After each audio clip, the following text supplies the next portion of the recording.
There are a lot of factors that make up the DNA of a good story. You of course have the obvious things like good writing and plot, and the not so obvious things like consistent tone and interesting and unique ideas. But for me personally, one thing trumps all, and that is the creation and handling of good characters. I've said it once and I'll say it again. Creative character arcs will always be what takes a story to the next level in terms of quality and how well it's remembered, at least for me. So because this is how I feel, I've taken it on myself to go through and highlight all of the greatest characters to ever grace Japanese animation.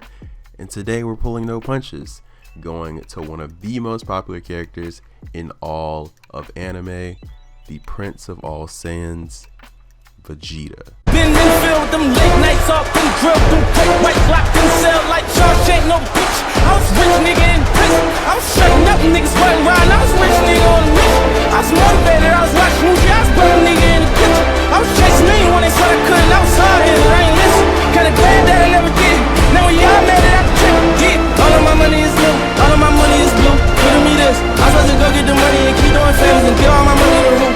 You keep telling me niggas, keep telling you what? Why they be running to you? Why every time niggas talk about me and it's bad, they keep coming to you? I never got that part.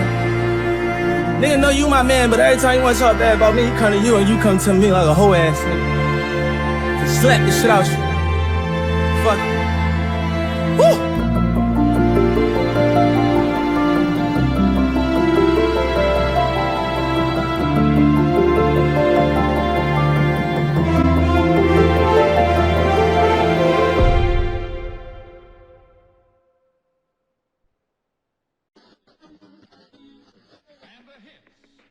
I remember being a kid, and the moment Vegeta was shown on screen, I got chills. This moment always put real fear into me before understanding writing and expectations that everything in Dragon Ball would always work out for the best. Vegeta was this menacing enemy who had been presented as someone who was even more of a threat than the guy who literally just had killed the main character of Dragon Ball, the person that we had grown up with. Well, actually, I more so grew up with Gohan, but you guys get the point. Goku was a character who always would figure out a way to win, and while Raditz didn't necessarily disprove the idea that Goku will always find a way to win, he ended up getting Goku killed and taking his life. So it's a position that we had never really seen Goku in, despite the fact that it's not technically a loss. So the fact that Vegeta was being introduced as a character who was 2 steps ahead of Raditz in terms of power and in terms of the type of threat that he was, it was rather concerning.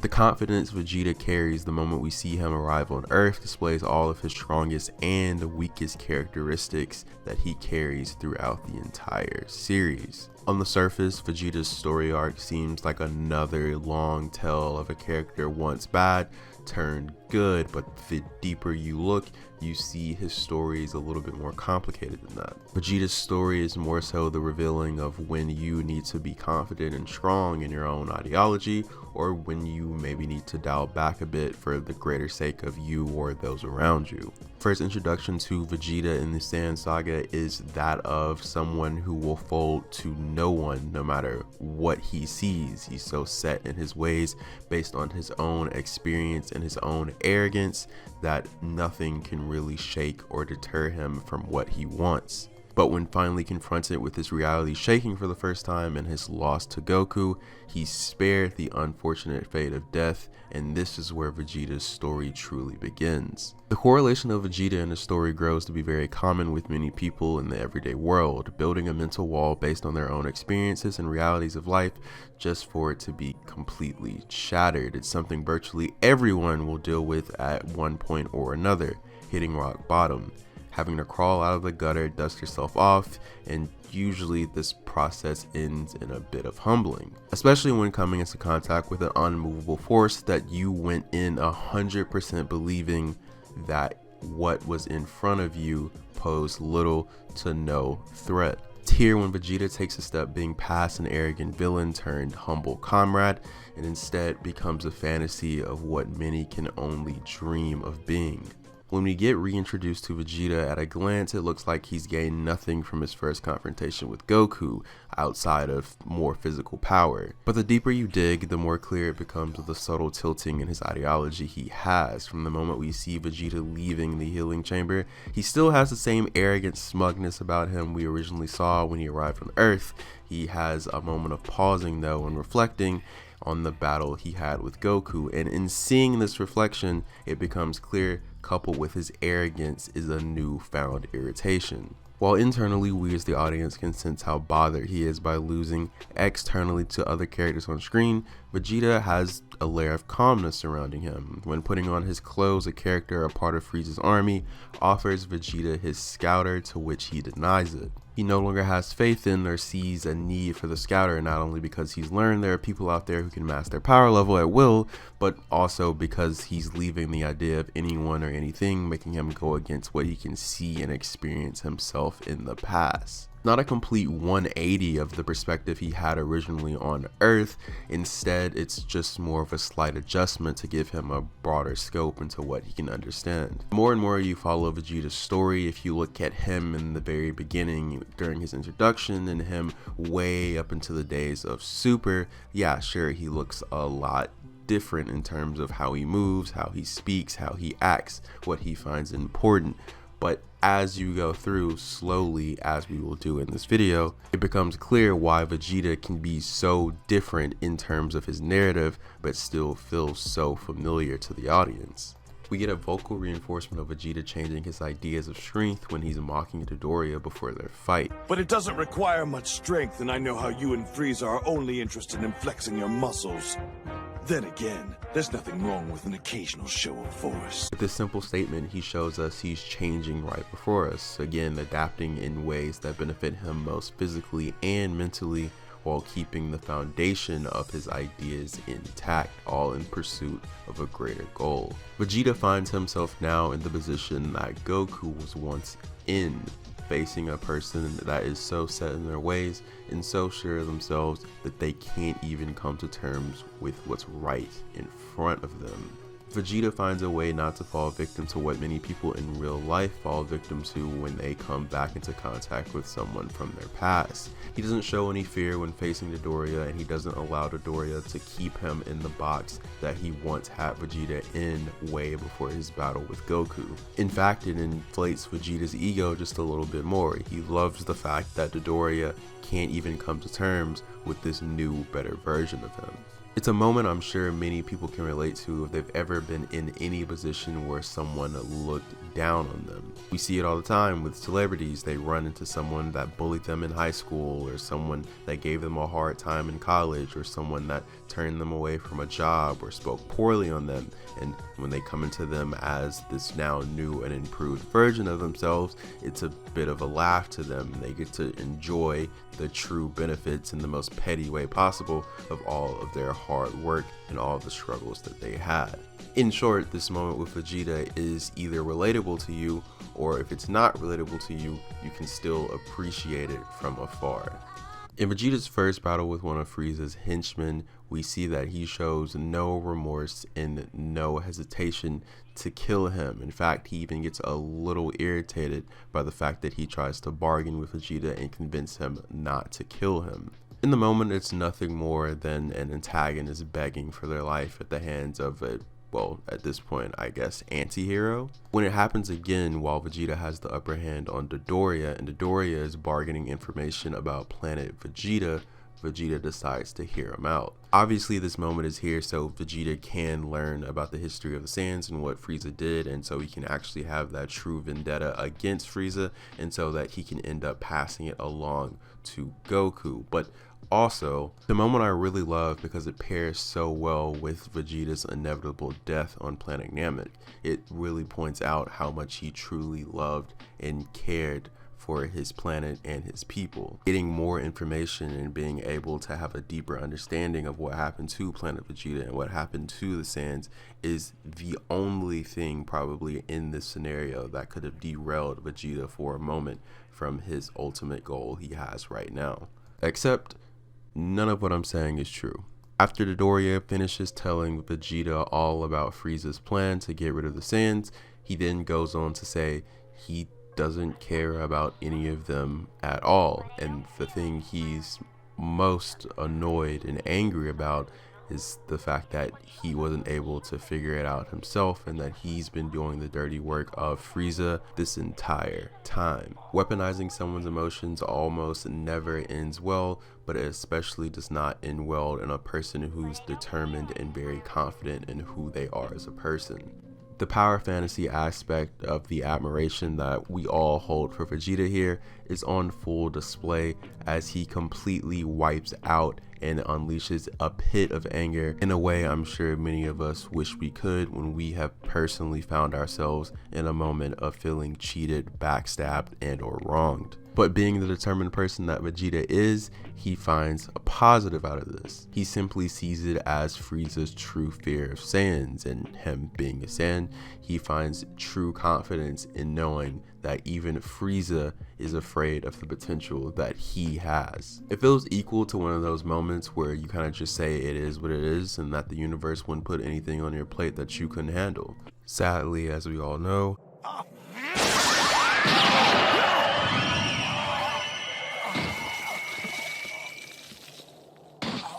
that's not the case.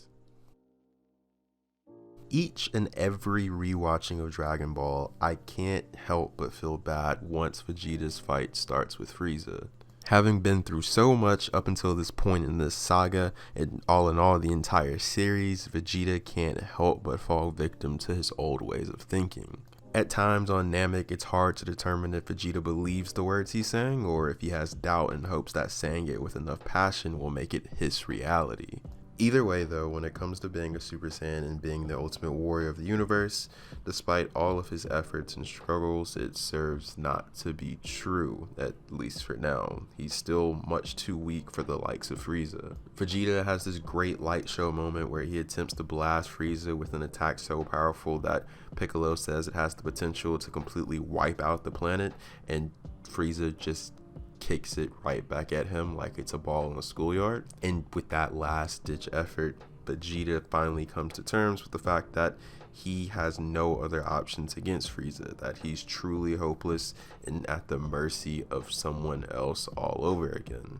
We get a striking visual representation of what Vegeta must feel in this moment. The blast Frieza sends back his way explodes in the air, causing all of Namek to shake and tremble, and Vegeta is left paralyzed in the air, only able to shed a single tear. The next few moments consist of Vegeta being manhandled by Frieza, with him not being able to do anything to defend himself even if he tried. The torture of Vegeta continues until Goku finally arrives and takes Frieza's attention. It's in this moment we get Vegeta's impactful words in one of his best moments as a character throughout the entire series. With more tears in his eyes, he tells Goku all about the history of the Saiyan race and what Frieza did to their people. He begs Goku to fulfill the prophecy he couldn't, and it's here when Vegeta has his first phase of his 3-phase character arc play out. It becomes clear to us and the characters on screen that Vegeta's pride is what truly is being killed in this moment. Despite being on his deathbed, losing his own life seems to be the last thing on Vegeta's mind in this moment.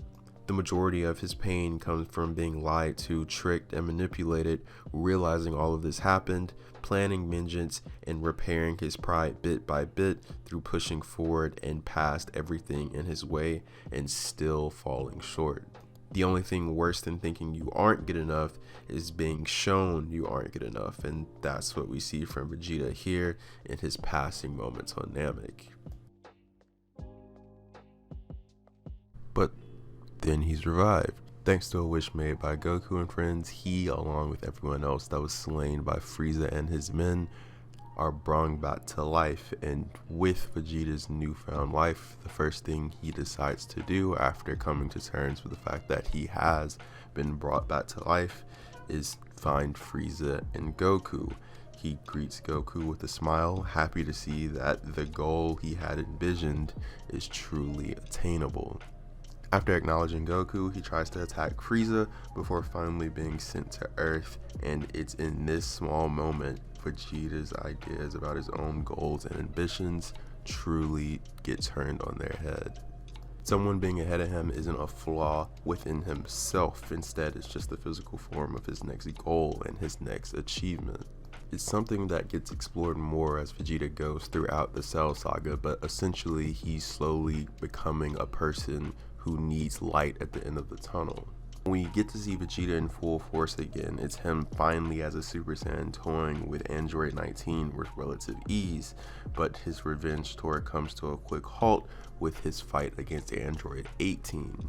At a first, second, and even third watch through of Dragon Ball, this is a real eye-rolling moment.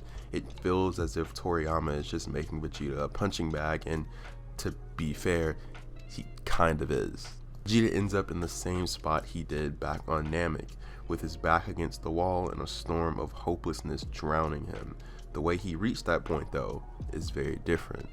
Vegeta's inferiority complex in early Dragon Ball stemmed from his own unshakable sense of arrogance and classism. Many people forget, but it wasn't until the Android Saga that we really got any real inkling of Vegeta taking training super serious. On Namek, he almost exclusively depends on Zenkai boost to take him to the next level, which certainly helps, but definitely is something that can't supplement training. As we see going forward in the future of Dragon Ball, Goku and Vegeta do not use it as a way to get to the next level of power, at least in the intentional ways that Vegeta did on Namek. It's why I always found his line against Frieza in the Resurrection of F movie, where he basically tells Frieza a power-up is nice, but not properly putting training into that newfound power and running immediately to battle is a grave mistake. When he tells this to Frieza, it's coming from a place of experience, not arrogance, or not saying, haha Vegeta, you failed.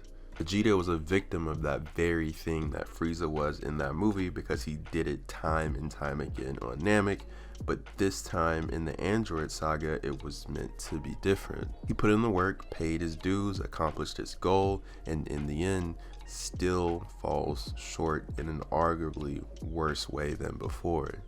When having all of this context at play, it's more understandable why later down the line Vegeta makes the awful lapse in judgment not to finish off Cell when he has the chance.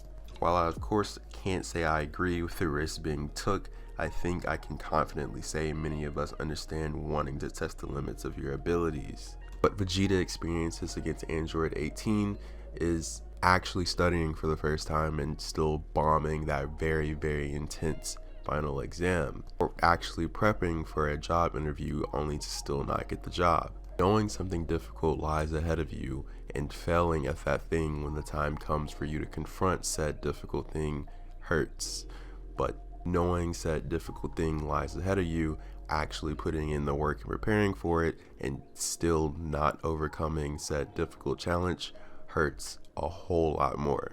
Vegeta manages to make it out alive in his confrontation with Android 18, unlike his confrontation with Frieza, but it probably has a little bit deeper of a psychological effect. This cycle for Vegeta continues for a very long time. In fact, I'd be willing to say it continues throughout the longevity of Dragon Ball Z.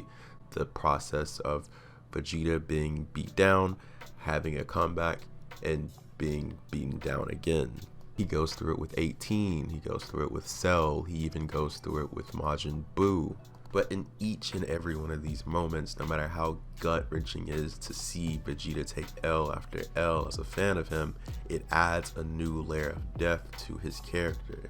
Losing to 18 snaps Vegeta momentarily out of his catch-up mentality. It's something that wouldn't be touched on or fully explored until way down the line towards the end of Dragon Ball Super, but it's something that hinders and holds back Vegeta as a character for a very long time. Being just as powerful as Goku isn't enough, he needs to be more powerful than everyone at any time. Which brings us to the moment that he decides to let Cell power up. While it's a very, very dumb decision, Vegeta can't go on without knowing that he's better than Cell at his best. It's an admirable test of one's will and strength at best, and an idiotic, ego-driven decision at worst. It shows Vegeta has evolved in terms of his work ethic, his physical and mental strength, and his desire to be the best. But Vegeta letting Cell reach max power shows he still has many closed-minded tendencies and weaknesses, and these things will always hold him back if he can't overcome them. I always felt like it wasn't a coincidence Toriyama makes Vegeta realize he can't beat Cell in a very similar way he makes Vegeta realize he can't beat Frieza. Vegeta gathers an insane amount of ki, enough to destroy the planet as stated by Trunks, and even though this time around Cell has to dodge instead of simply deflecting the attack the way Frieza did, it all in all ends with the same result. Vegeta stunned and being completely outclassed in an instant. Where the roads separate and we see Vegeta's growth through tragedy though is way later when Cell brings down Trunks within an inch of his life in an eerily similar fashion to how Frieza did Vegeta back on Namek. Despite Vegeta's efforts out of anger and frustration against Cell being meaningless in the moment, it shows his selfish and headstrong ego can and will take a back seat when something of true importance and significance arises. On Namek, never would Vegeta let his emotions consume him enough to recklessly run into a fight without any sign or hope he could win. Vegeta's ego and pride being damaged over and over has, in somewhat of a backwards turn of events, made him more courageous and willing to put his life out on the line. We get a doubling down and confirmation that this is the case when he ends up being the one to help out Gohan and put him over the top to finish Cell. He of course helped out on Namek against Frieza, but he made it perfectly clear he wasn't doing that out of the kindness of his heart. Here in this moment though, he's in so much emotional pain over potentially losing Trunks, he's able to control his pride and not let it lead him to another death, no matter how reluctant he was to help beforehand. It's a giant leap forward that's topped off by the end of the Cell saga and Vegeta making sure he gets to say goodbye to Trunks, showing us that no matter what he said, no matter what he showed, in the end he really did care for Trunks and he was going to make sure that Trunks got out of things okay. But when the next arc begins for Vegeta, he proves to be more irritable than normal. His attitude is a bit more nasty than usual, and he has a lot less to say than normal. It's certainly not the aura of someone who managed to help save the lives of himself and his entire family. Lots of people hate this version of Vegeta. Lots of people really dislike the entire Buu saga in general for understandable reasons. But I always like to compare this version of Vegeta to someone who's having a midlife crisis. All he wants is a rematch with Goku because if you don't remember, Goku was only allowed to come back for a day after his death to Cell, so it wasn't something that he could put off any longer in his eyes. We already ended up seeing what the death of Goku did to Vegeta mentally in the prior arc. He's devastated for a few reasons, but mostly because his number one motivator is now gone.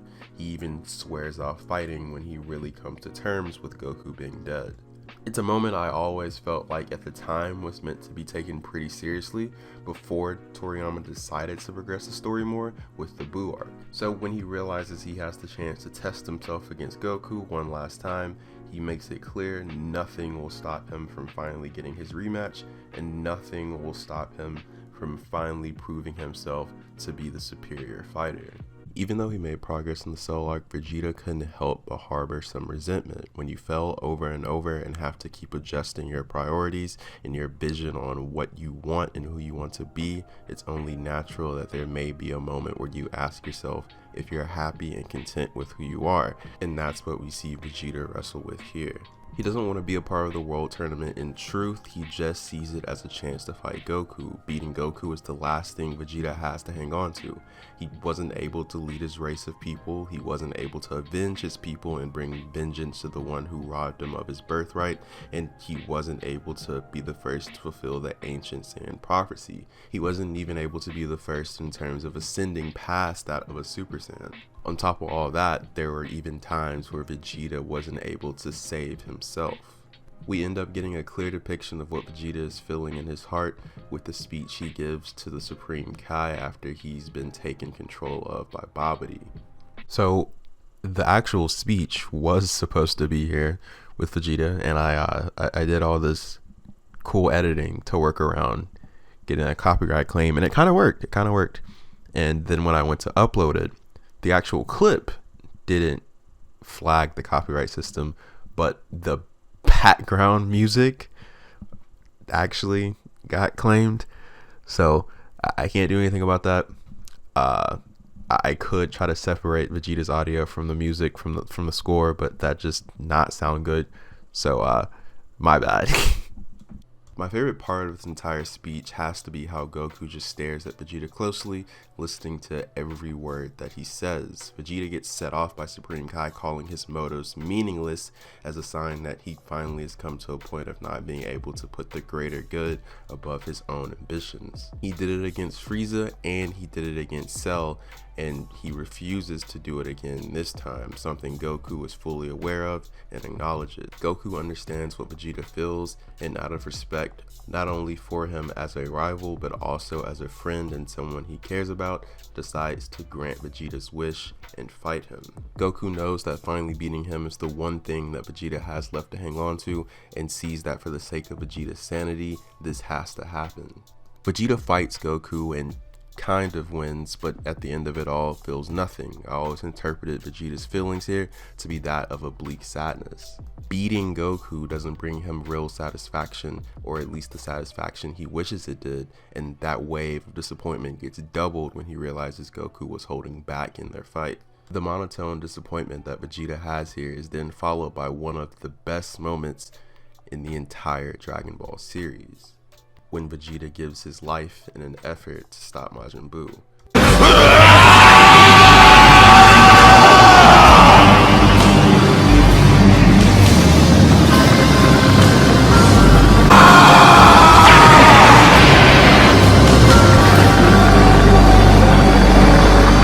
I kind of always hated the idea of Vegeta killing himself for no reason, only to be brung back a few episodes later.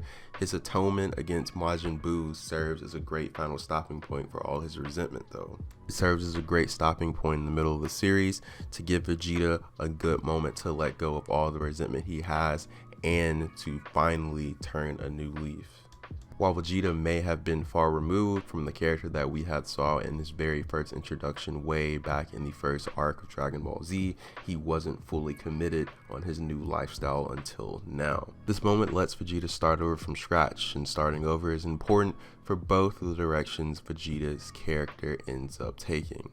When Vegeta comes back, he's the most peaceful and selfless version of Vegeta to exist up until this point. The Buu arc holds some of my favorite interactions between Goku and Vegeta because they finally feel like real friends. While trying to convince Vegeta to fuse with him, you can see the sympathy Goku holds to Vegeta now, knowing all the bundled up emotions Vegeta held back for so long. Remember, there were 7 years between the moment Goku died and the moment that he came back and the Buu arc started. That means that Vegeta has been dealing with this mental back and forth and all these negative wounds still lying on him for almost a decade, which is a really long time to be battling his own mental demons.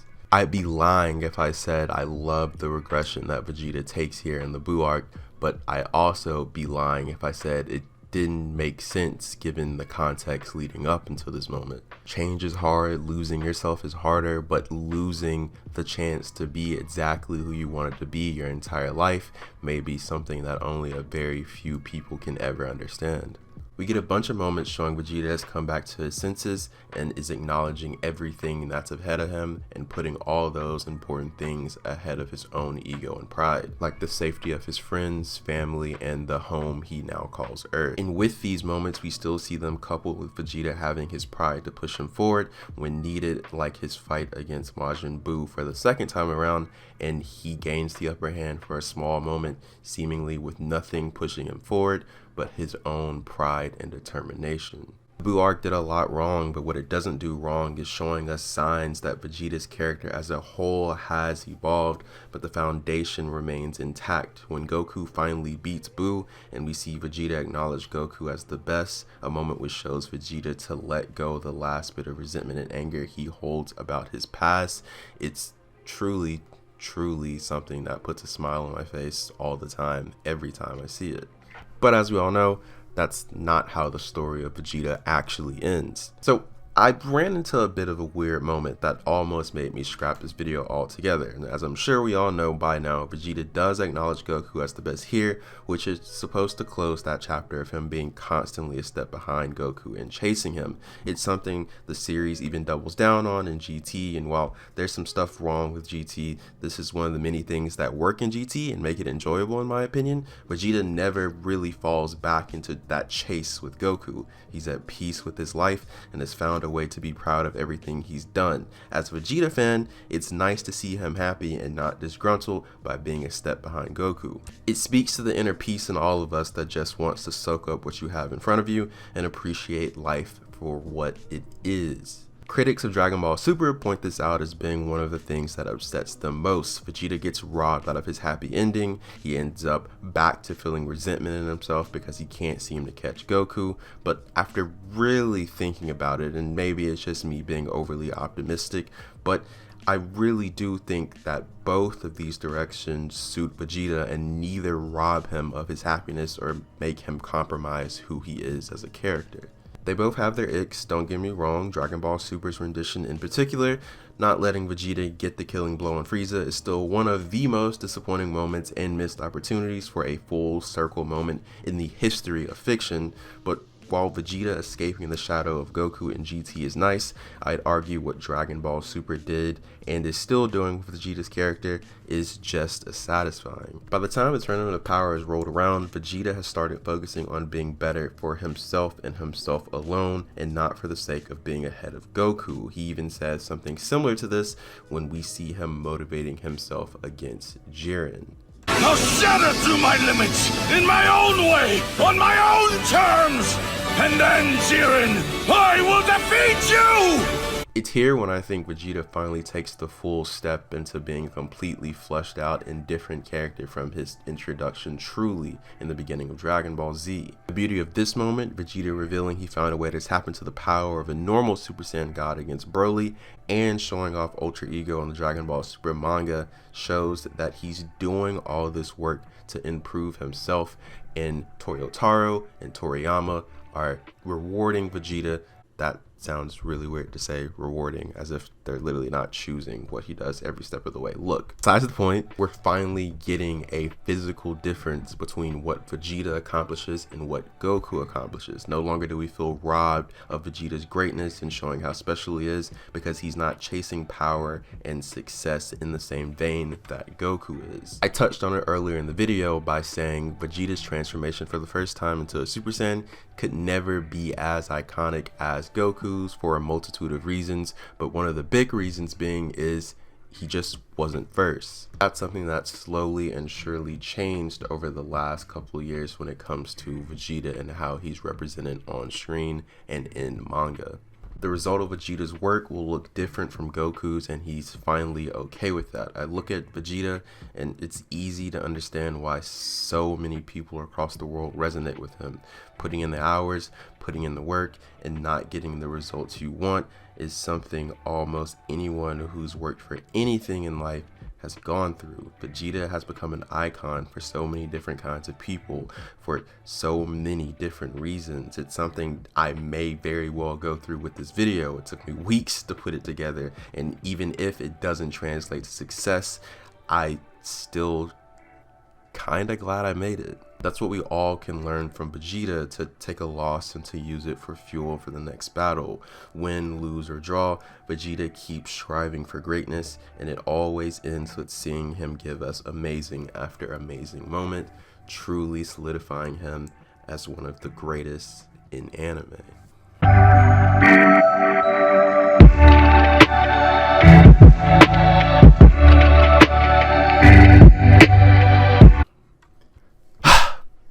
Man, I'm done.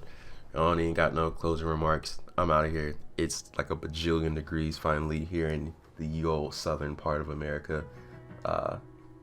If you enjoyed, like, comment, subscribe, all that YouTube jazz. I don't know. I don't even know if that stuff does anything at this point. I have videos of this quality or better all the time. I am leaving.